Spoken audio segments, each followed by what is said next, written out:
मंगलम भगवान वीरो मंगलम गौतम प्रभु मंगलम सोलिभद्रा जैन धर्मो सुमंगलम्।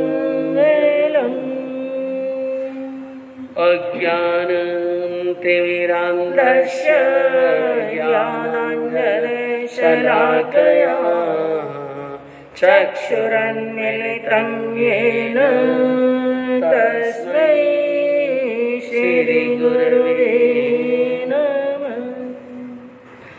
सत्रेषु मैत्री गुणेषु प्रमोदम् क्लिष्टेषु जीवेषु कृपाकरत्वम्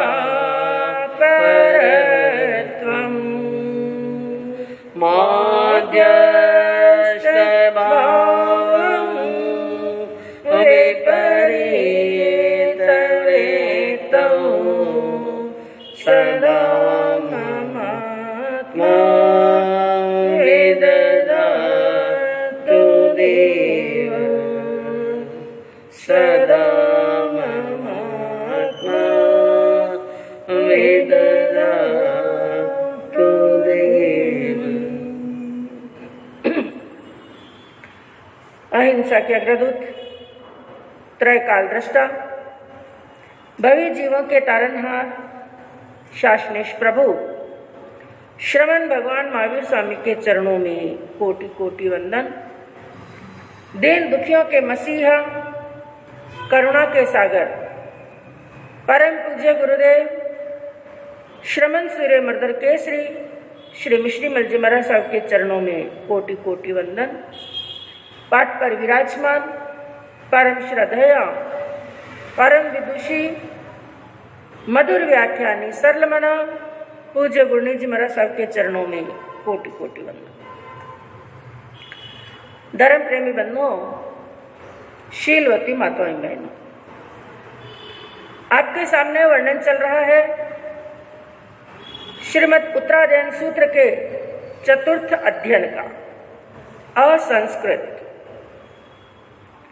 और जिसके अंदर कल आपके सामने वर्णन आया कि प्रभु ने फरमाया कि संसार में प्राप्त हुआ जीव दूसरों के लिए और अपने लिए यानी स्वयं के लिए जो साधारण कर्म करता है, जो भी कर्मों का संचय करता है, उन कर्मों का फल भोगने का जिस समय समय आता है, उस समय निश्चय ही जिनके लिए उसने कर्म बांधे हैं, जिनके लिए धन कमाया है, उस कमाए हुए धन के अंदर तो सभी अपना हिस्सा बटाते हैं।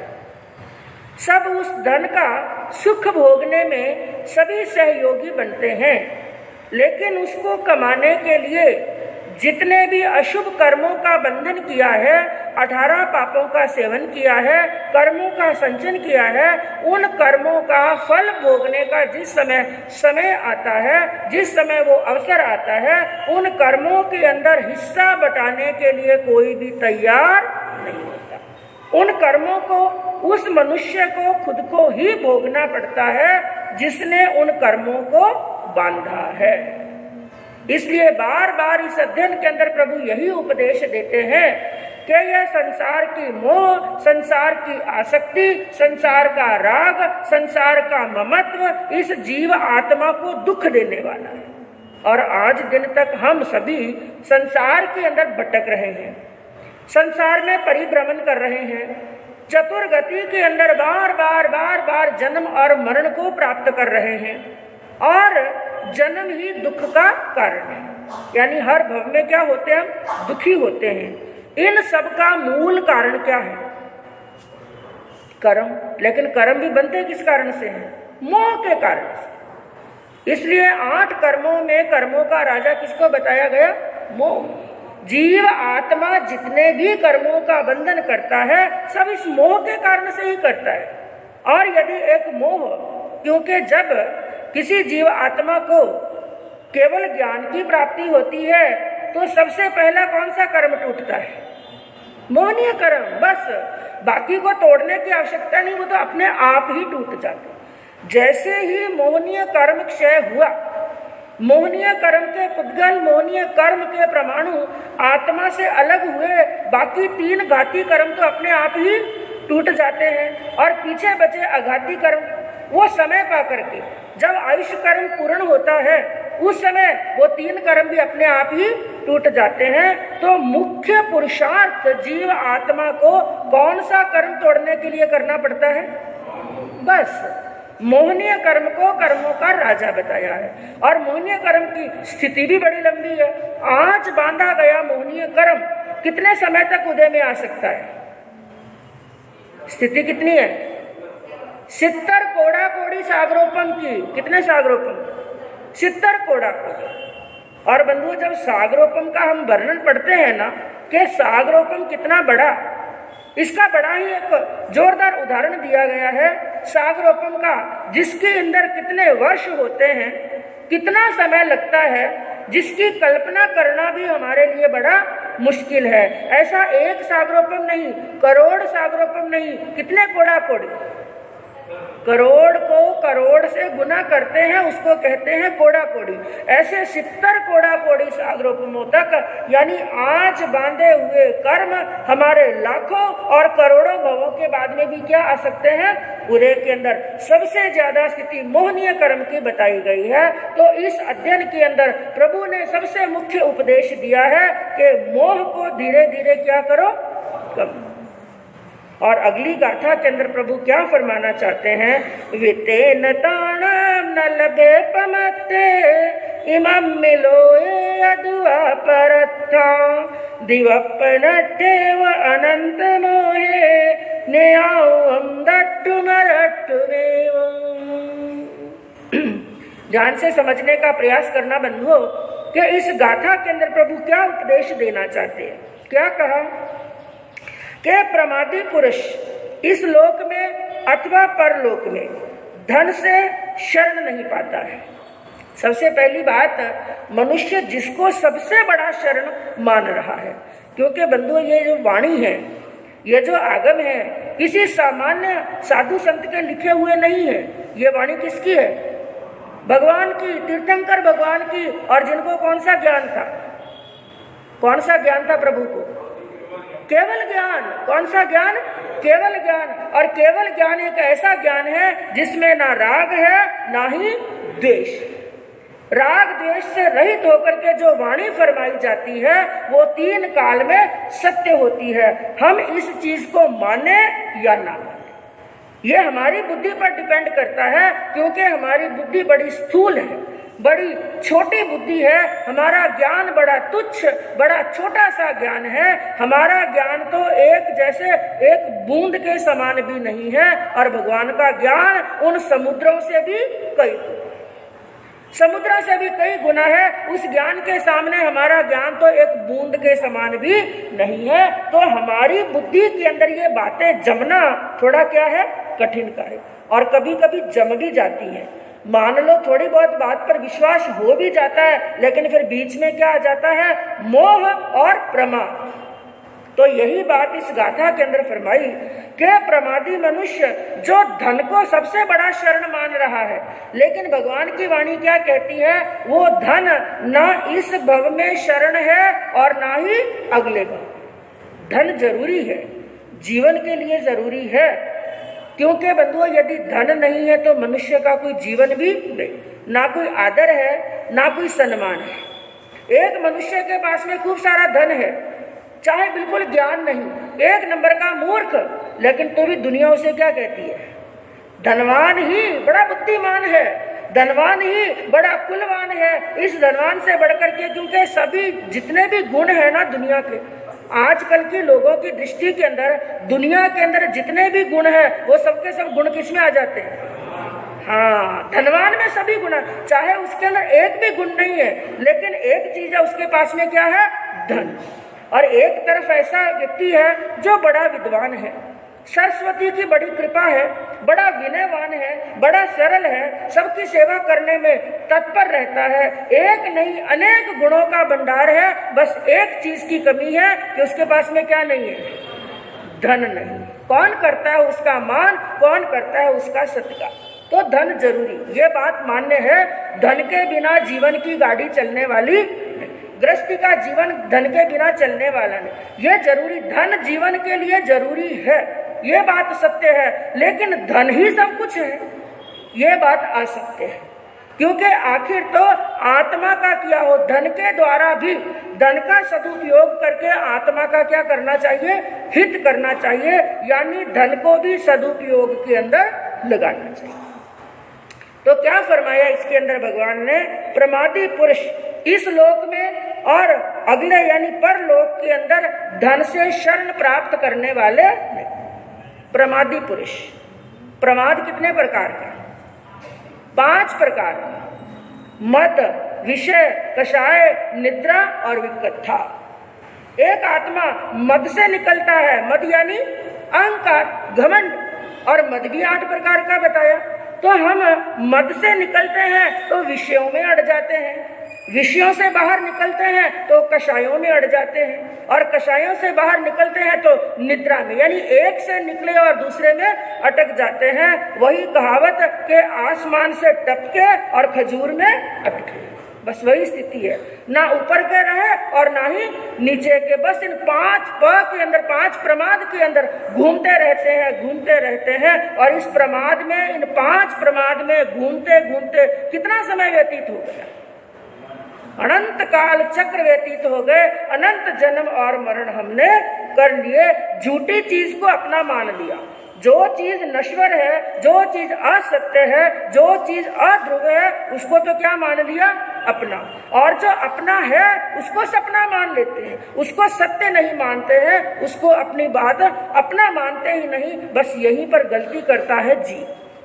तो क्या बात बताई कि जो प्रमादी पुरुष है, प्रमाद में फंसे हुए हैं, वो इस धन को, ना इस भव में वो धन उनके लिए शरण बनता है और ना ही पर भव के अंदर शरण बनता है। और उनकी स्थिति कैसी होती है?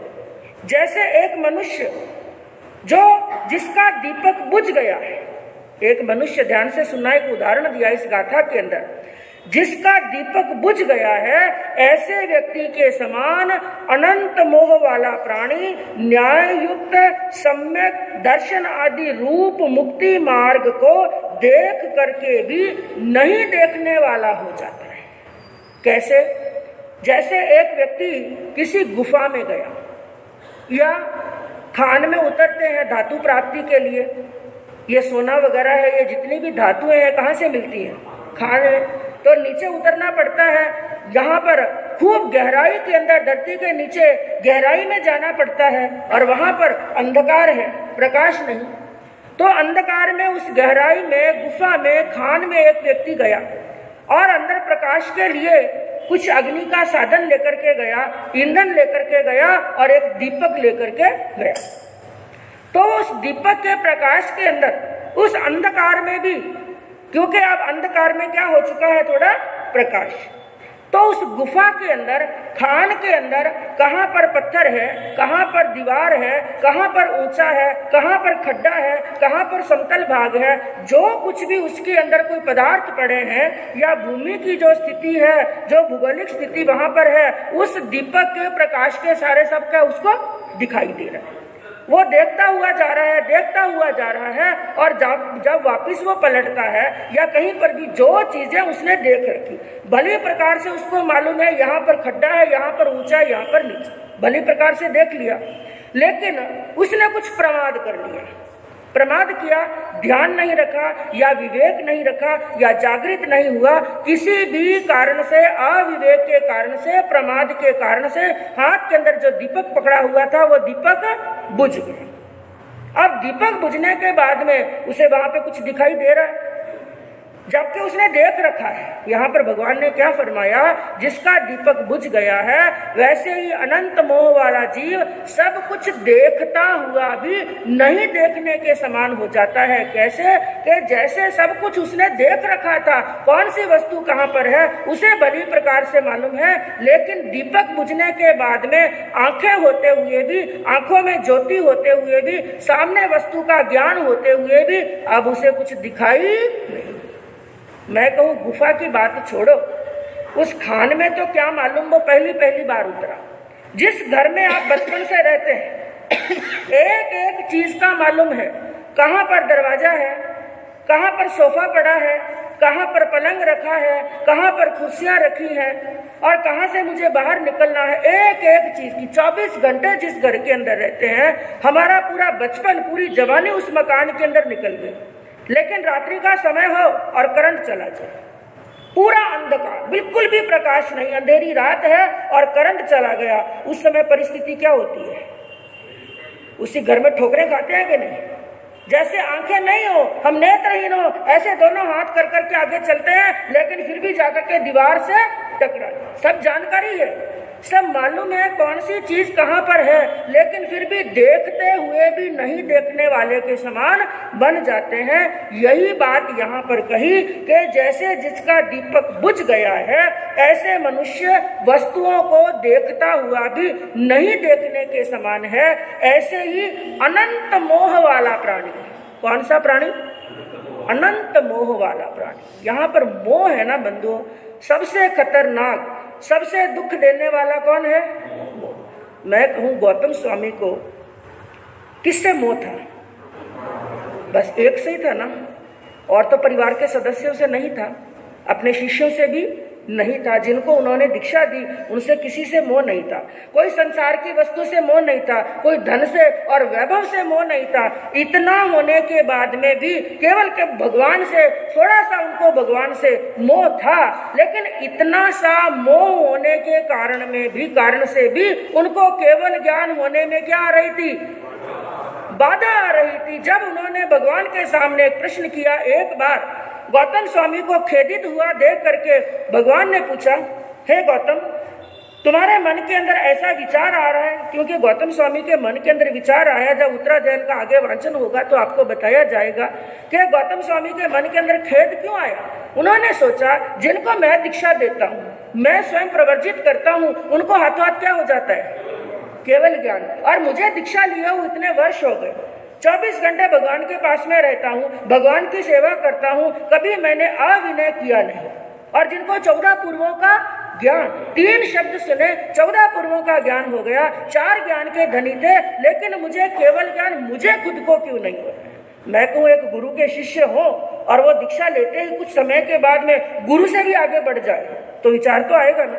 तो उनके भी मन में विचार आया, उनको खेदित हुआ देखा तो भगवान ने पूछा, गौतम, क्या इस प्रकार का खेद तुम्हारे मन में आ रहा है? हाँ प्रभु, ऐसा विचार मेरे मन के अंदर आ रहा है, मुझे केवल ज्ञान क्यों नहीं हो रहा है? भगवान ने एक ही बात कही, अरे गौतम, ये केवल ज्ञान तो तुम्हारे इर्द गिर्द घूम रहा है, चक्कर काट रहा है, बस एक छोटी सी अंतराय आ रही है, तुम्हारा जो मेरे साथ में मोह है ना, इस मोह की डोरी को तोड़ दो। ये डोरी टूटी नहीं और केवल ज्ञान हुआ नहीं। ये बात सुनकर के गौतम स्वामी ने क्या जवाब दिया?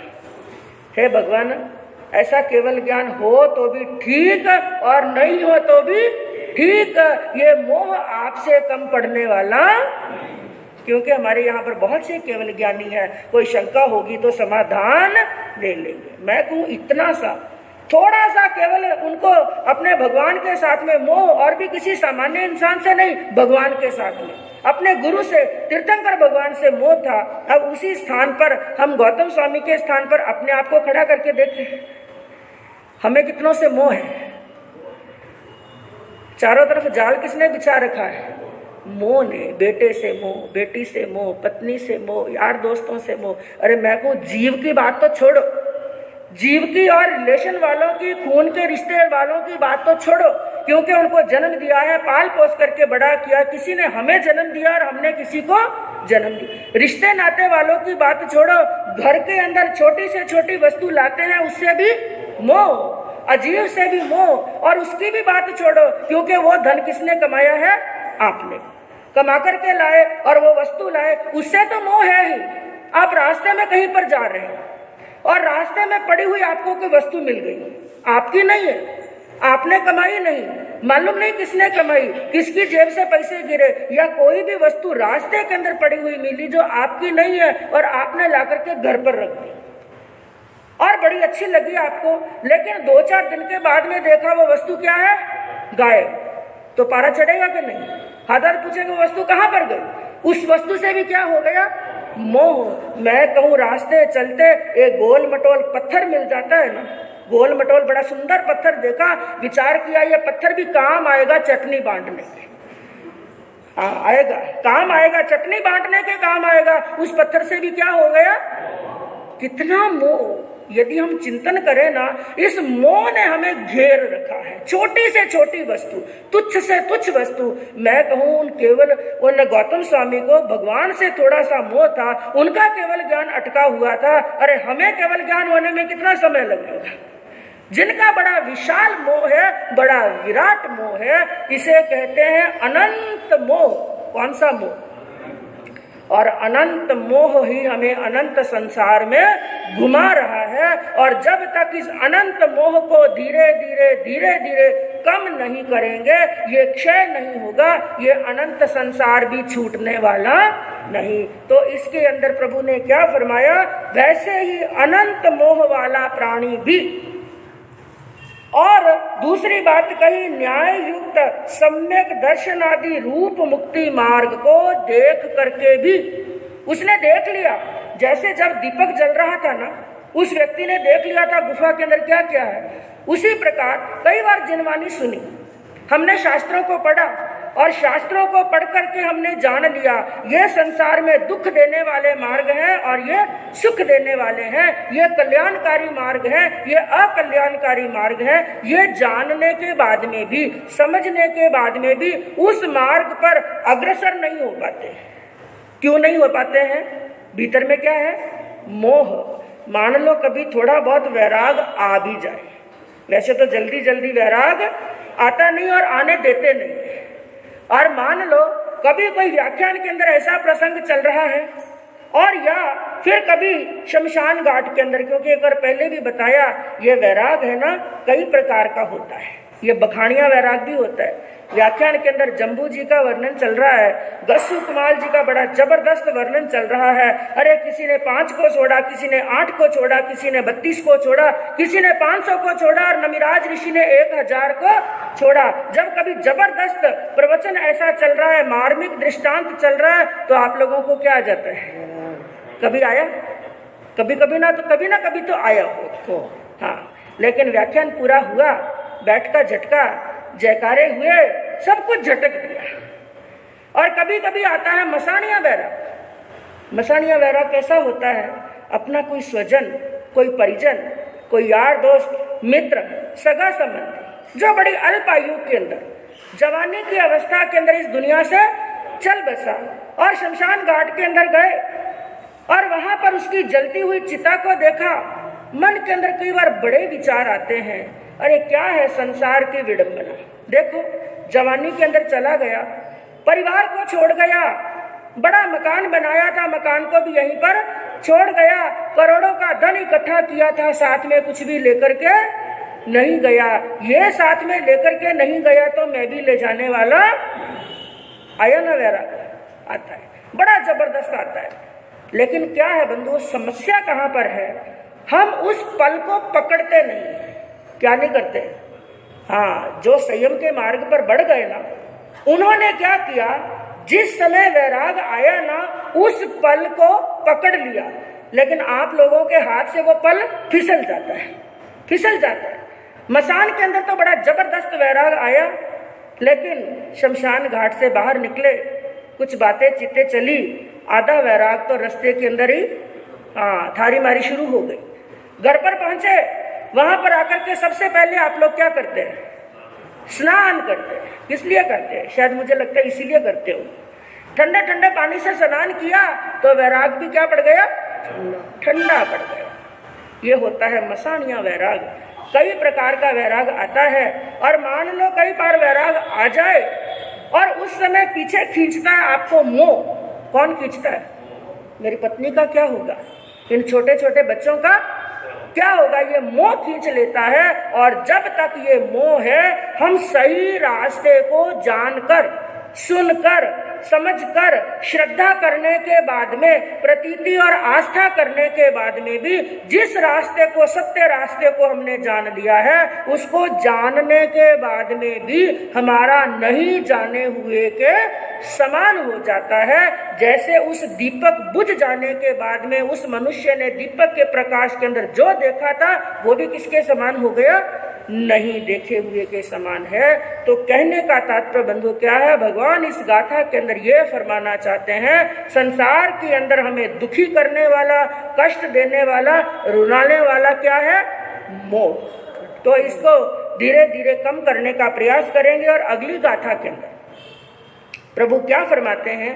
सुते सुयावी पड़ि बुद्ध जीवी, नोवी ससे पंडिय आसुपन्ने, घोरा मोहताय बलम शरीरम, बारंड पक्की वचरे पमत्तो। तो प्रमाद से दूर होकर के एक साधक को क्या करना चाहिए? सुते सुयावी पड़ि बुद्ध जीवी, नोवी ससे पंडिय आसुपन्ने। एक पंडित पुरुष को, एक प्रज्ञावान पुरुष को, एक मुनि को, एक साधक को क्या करना चाहिए?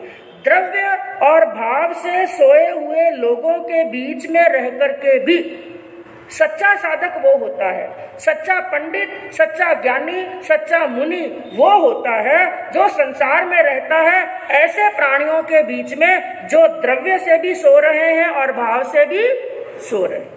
नींद दो प्रकार की होती है। कितने प्रकार की?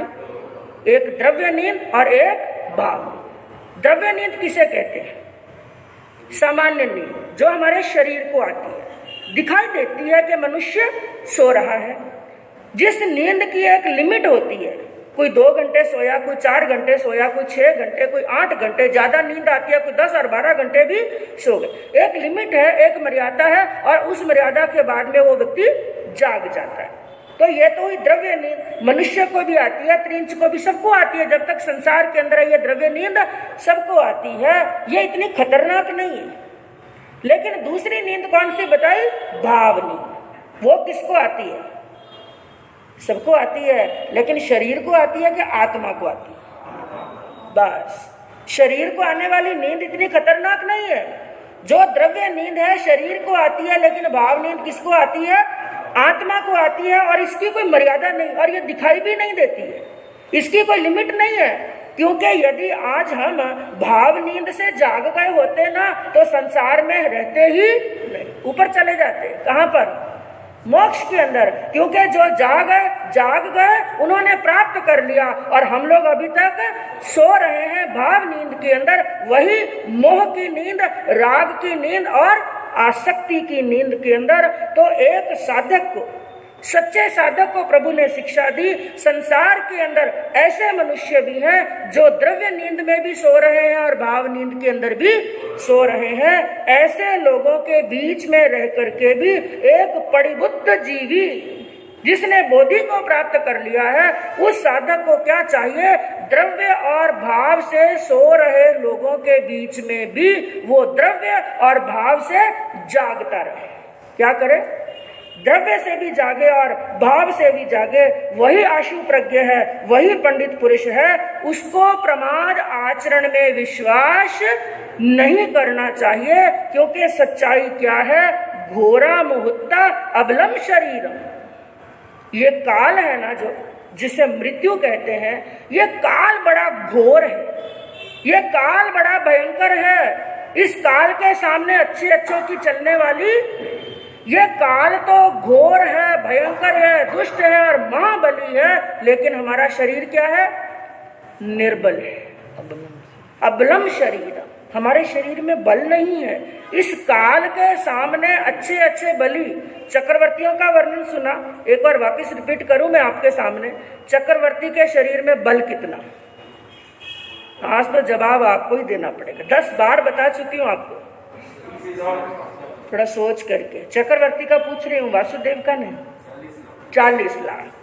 चक्रवर्ती के शरीर में 40 लाख अष्टापद पक्षियों का बल, लेकिन इस घोर और इस काल के सामने चक्रवर्तियों की भी नहीं चली। और चक्रवर्तियों को छोड़ो, तीर्थंकरों को भी यहाँ से जाना पड़ा। इसलिए कहा कि घोरा मुहूर्ता अवलम शरीरम, ये मृत्यु जो है, जो काल है, ये बड़ा घोर है, बड़ा भयंकर है। हमारा शरीर क्या है, बड़ा निर्बल है। इसलिए एक साधक को क्या करना चाहिए, भारंड पक्षी व चरे पमत्तो।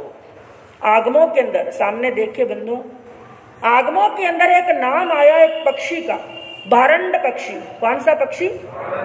एक साधु के लिए, एक साधक के लिए बताया, उसे अप्रमत्त रहना चाहिए, अप्रमादी रहना चाहिए। किसके समान? भारंड पक्षी। क्या विशेषता है भारंड पक्षी की? कभी सुनने में आया? आया, मास्टर साहब के तो आया, क्योंकि आप पढ़ाते हैं। और बाकी भाई बहनों को बता देना चाहती हूँ, भारंड पक्षी की ही उपमा क्यों दी? ऐसी क्या विशेषता है भारंड पक्षी की? बंधुओं, वो बड़ा अप्रमत्त रहता है, प्रमाद को दूर करके, आलस को दूर करके रहता है। क्यों? आगमों के अंदर वर्णन बताया गया, एक ऐसा पक्षी है जिसका नाम है भारंड, और उसके जो शरीर का निर्माण है ना, एक अलग प्रकार से होता है। शरीर तो होता है एक ही शरीर के अंदर 2 प्राणी रहते हैं। कितने?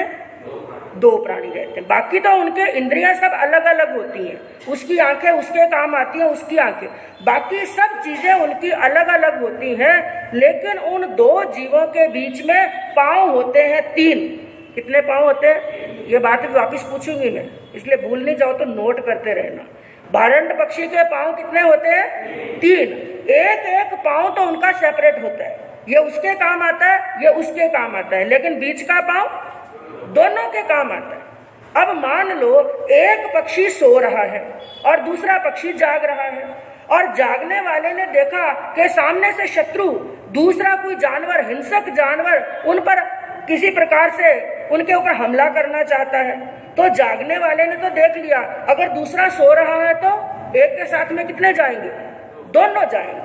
तो दूसरे की सुरक्षा और खुद की भी सुरक्षा हो, इसलिए वो बड़े अप्रमत्त रहते हैं। हमेशा 24 घंटे वो क्या रहता है? सावधान। इसलिए कहा, एक जो सच्चा साधक है, सत्य मायने में अपना कल्याण करना चाहता है, उसे अप्रमत्त रहना किसके समान? भारंड पक्षी के समान। और 24 घंटे उसे ये सोचते रहना, ये मृत्यु के दूत कभी भी आ सकते हैं और कभी भी मुझे दुनिया से ले जा सकते हैं। ये मृत्यु मुझे छोड़ने वाली नहीं है। बंधुओं, मृत्यु से हम कितना भी बचने का प्रयास करें, बाकी हो सकता है और चीजों से बच जाए, लेकिन यह निश्चित है कि जिसका जन्म हुआ है उसकी मृत्यु, ये बात तो जानते हैं, लेकिन फिर भी सामग्री कितने वर्ष की इकट्ठी करते हैं। ये बात तो सभी बात कहते हैं कि जो आया है वो यहाँ से जाएगा। कब जाएगा ये भी गारंटी नहीं, लेकिन फिर भी धन संपत्ति और सपने कितने सालों के देखते हैं? हाँ, 7 जन्म के। बड़ी अच्छी बात, सच्चाई तो यही है। 100 साल से भी आगे बढ़ गए। इसलिए एक कवि ने बड़ी अच्छी बात कही, आगाह अपनी मौत से कोई बशर नहीं।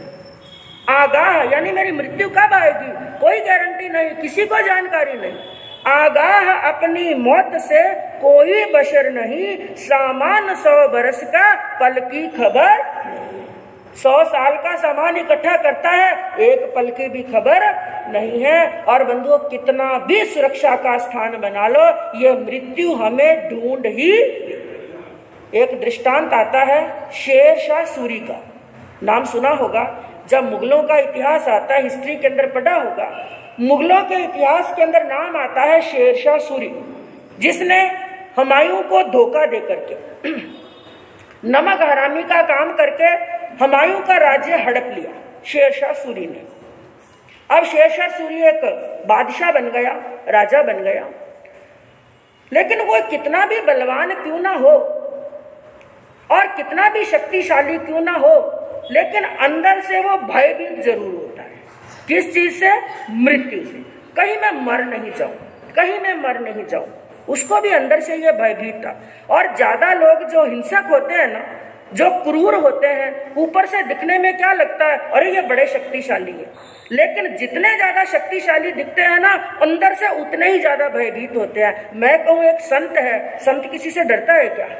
चाहे सामने केसरी सिंह भी आ जाए, डरने की आवश्यकता नहीं, यदि सच्चा साधक है तो वो लोगों के अंदर तो बड़ी हिंसा करता था, बड़ी क्रूरता दिखाता था, अपने आप को बड़ा बलवान दिखाता, लेकिन अंदर से भयभीत था, कहीं मैं मर नहीं जाऊं। अपनी मृत्यु से बचने के लिए बंधु उसने क्या किया, एक डबल फोर्ट बनाया। फोर्ट यानी किला, राजस्थान के अंदर आपने किले देखे, उसने किला भी सामान्य नहीं बनाया, डबल फोर्ट, यानी उसकी दीवारें बड़ी दोहरी दीवारें, डबल दीवारें थी, वज्र के समान दीवारें थी उस किले की। ऐसा डबल फोर्ट बनाया और उस महल के चारों तरफ खाई बनाई जो बड़ी चौड़ी थी, बड़ी गहरी थी, उसके अंदर पानी भरा, क्योंकि वो ये चाहता था ऊपर से डाक करके भी कोई शत्रु प्रवेश ना करे। और कैसी भी बड़ी भारी तोप हो, कितना भी दूर से निशाना साधने वाली तोप हो, लेकिन डबल दीवारें होंगी तो तोप का भी प्रहार होने वाला, बड़ा सुरक्षित वज्र के समान उसने किले का निर्माण कराया। और मन के अंदर सोचा, मैं क्या हूं अब सुरक्षित, क्या मौत वहां नहीं आएगी?